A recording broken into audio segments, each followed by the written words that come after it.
बड़ी बड़ी तामीरात के खड़ा करने में पैसा है, लेकिन नहीं पैसा तो किसके लिए नहीं है। आज ये फॉर्मूला गैर मुस्लिमों ने अपनाया है, हालांकि ये फॉर्मूला किसका था? इस्लाम का था। आप अंदाजा लगाए ना, चारों तरफ गुनाहों का माहौल है। अल्लाह रब्बुल इज्जत ने जिस आयत को उतारा है कितनी अहम होगी।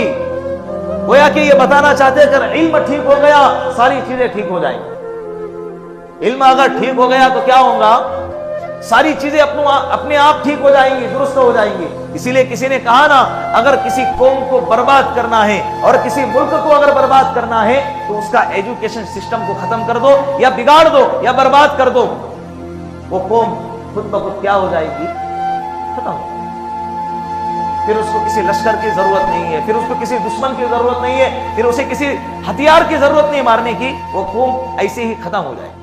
फिर कुछ मिसालें दी कि पढ़ाई के वक्त में या तो उसको पढ़ाई से रोक दिया जाए या पढ़ने के लिए भी अगर छोड़ा जाए तो उसको चीटिंग करने की इजाजत दे दी जाए, तो फिर क्या होगा?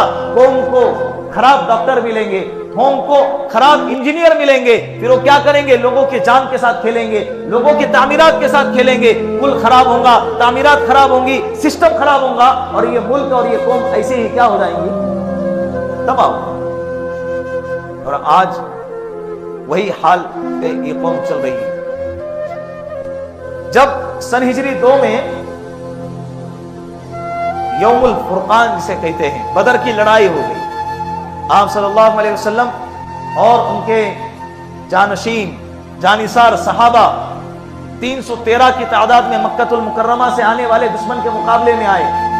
इधर हजारों का लश्कर और इधर मदीने से आने वाला लश्कर कितना? 313 की तादाद है। जब लड़ाई शुरू हो गई तो 70 से ज्यादा मुशरिकीन मक्का मारे गए और 70 से ज्यादा मुशरिकीन मक्का क्या हो गए? कैद किए गए और कैदी बना के उनको लाया गया। कहां पे? मदीनतुल मुनव्वरा में लाया गया। आप सल्लल्लाहु अलैहि वसल्लम ने ऐलान किया, जो फिदिया देने की इस्तिताअत रखता है वो फिदिया अदा करे और अपने अपने कैदी छुड़ा ले। और कैदियों से कहा, तुम में से जो फिदिया देने की ताकत रखता है वो फिदिया अदा करे और फिदिया अदा करके अपने आप को आजाद करा ले। लेकिन उसमें बहुत सारे ऐसे थे जो गरीब थे।